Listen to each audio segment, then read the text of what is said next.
قبائلی تاریخ میں پہلی بار بڑا قدم۔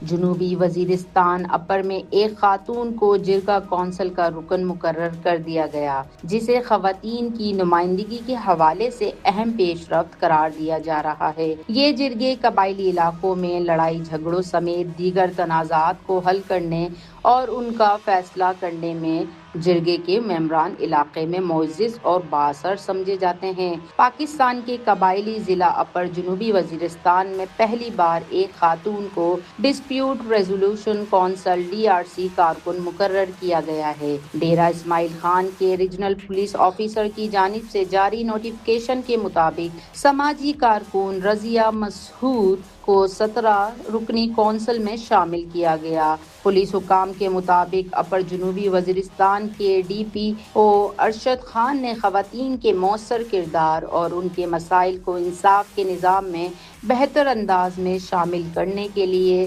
رضیہ مسعود کی نامزدگی کی سفارش کی تھی۔ مقامی قبائلی عمائدین، سماجی رہنماؤں اور شہریوں نے اس فیصلے کو خوش آئند قرار دیتے ہوئے کہا کہ اب خواتین کو گھریلو تشدد، خاندانی تنازعات اور دیگر حساس معاملات میں اپنی بات مؤثر انداز رکھنے کا بہتر موقع ملے گا۔ ماضی میں ایسا جرگہ نما فورم صرف مرد اراکین پر مشتمل ہوتے تھے۔ کئی مسائل مناسب انداز میں سامنے نہیں آ پاتے تھے۔ حکام کا کہنا ہے کہ اس فیصلے سے نہ صرف خواتین کو قانون نافذ کرنے والے اداروں پر اعتماد بڑھے گا، بلکہ تنازعات کے حل کے نظام میں شفافیت، مساوات اور مؤثر نمائندگی کو بھی فروغ ملے گا۔